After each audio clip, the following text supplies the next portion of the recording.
안녕하세요. 안녕하세요. 반갑습니다. 세종시 고운맘 권현정입니다. 후보님, 세종시 상가 정책을 이야기할 때마다 빠지지 않는 것이 규제 문제입니다. 예를 들어 허용되는 업종, 용도 전환 등등이 좀 엄격하다고 해야 할까요? 현실과 맞지 않다는 지적이 있는데 이 점에 대해서 어떻게 보십니까? 우선 시대 상황이 많이 변했는데 그 계획이 그걸 잘 반영을 해야 되거든요. 현재 도시계획의 큰 틀은 2006년도에 우리 행정중심 복합도시 건설 기본계획이라는 게 있습니다. 소위 마스터 플랜. 거기에 정해져 있는데 20년 이상이 흘렀잖아요. 20년이 흘렀기 때문에 그 사이 이제 시대 변화가 많아서 그 시대 변화를 반영할 필요가 있고, 또 하나는 근본적으로 지금 행정중심 복합도시인데 행정수도로 바뀌게 된단 말이죠. 그렇게 되면은 거기에 맞춰서 또 틀을 바꿔야 될 필요가 있습니다. 그 과정에서 이제 문제가 되는 것이 여러 가지 규제들이 처음에는 아주 이상적인 도시를 만들기 위해서 여러 가지 규제를 했는데, 그런 것들이 나중에 도시 발전에 이제 걸림돌이 되는 경우들이 많거든요. 그러한 규제들을 좀 찾아서 과감하게 완화할 필요가 있다 생각을 합니다. 20년이나 된 오래된 규제들을 좀 손보실 계획이시다라고 이해를 하면 될 것 같은데요. 구체적인 규제 완화 방향을 좀 설명해 주시죠. 되게 용도에 대한 규제가 너무 타이트합니다. 용도, 어떤 공간이 있으면 그 공간을 이런 용도로 써라 하는 규제가 많은데, 그 사이에 많은 변화가 있었거든요. 예를 들자면은 과거에 비해서 비대면 소비가 많이 늘어났어요. 그때 당시에는 그렇게까지 많이 늘어나리라고는 예측을 못했잖아요. 거기에 맞춰서 상가라든지 이런 것들이 이제 다 타이트하게 규제를 했는데, 지금 수요가 거의 반으로 줄었거든요. 비대면 소비가 비율이 지금 거의 50% 가까이 된단 말이죠. 거기에 맞춰서 상가 면적이나 이런 것들 많이 필요가 없을 테니까 그건 좀 줄이고 또 다른 용도로 갈 수 있게끔 해야 되는데, 처음 이제 만들어 놓은 계획을 고집하게 되면은 계속해서 이제 현실과 맞지 않는 문제가 있단 말이죠. 그래서 용도 규제를 완화하는데, 큰 틀에서는 이제 지금보다 훨씬 더 과감하게 완화를 하자. 다만 어떻게 완화할 것인가 하는 부분은 저는 그 상가 소유주들, 지금 현재 또 소상공인들 이런 분들하고 좀 머리 맞대고 협의를 할 필요가 있겠다. 그래서 큰 틀에서는 완화를 하고 구체적으로 어떻게 완화할 것인지는 머리 맞대고 상의해서 구체적인 방법을 찾아가자. 그리고 계획에 반영을 하자. 그런 생각입니다.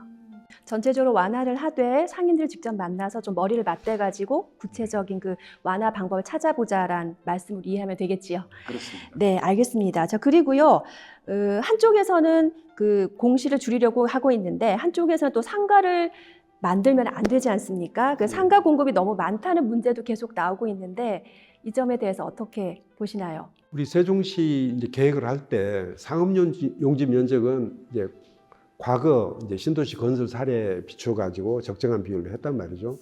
그런데 많이 달라졌다고 말씀드렸잖아요. 우선은 이제 비대면 소비가 많아졌다는 말씀도 드리고, 또 하나는 이제 예를 들자면 이런 겁니다. 가게라든지 식당이나 이런 것들은 대개 1층이나 2층 이렇게 됐단 말이죠.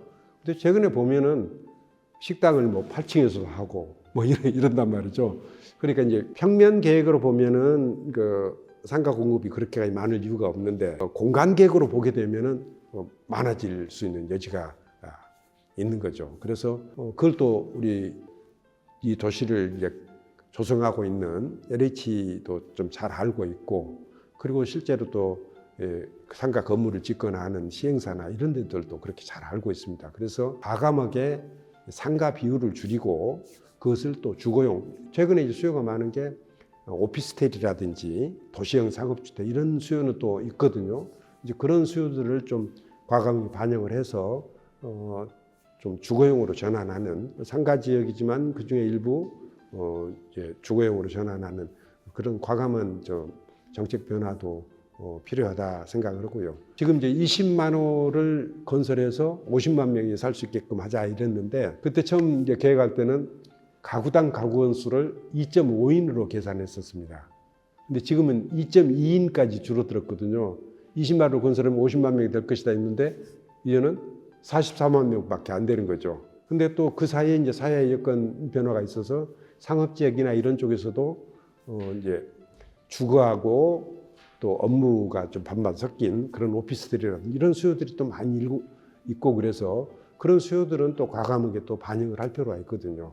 이제 그런 변화가 필요하다 생각을 합니다.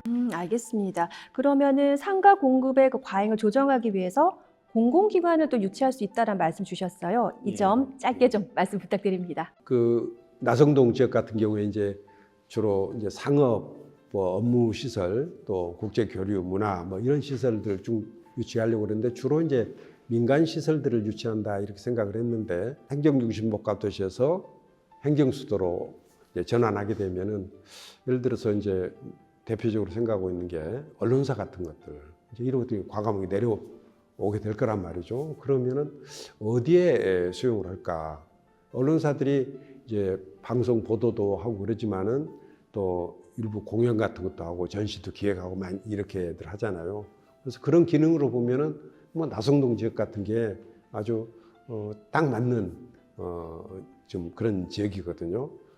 그런 노력들을 하게 되면은 굳이 이제 공공 민간 너무 따지지 말고 좀 자연스럽게 섞여서 들어올 수 있도록 또 그렇게 과감하게 유치하는 노력도 해야 되겠다 생각을 합니다. 네, 다양한 그 대책 잘 들어봤습니다.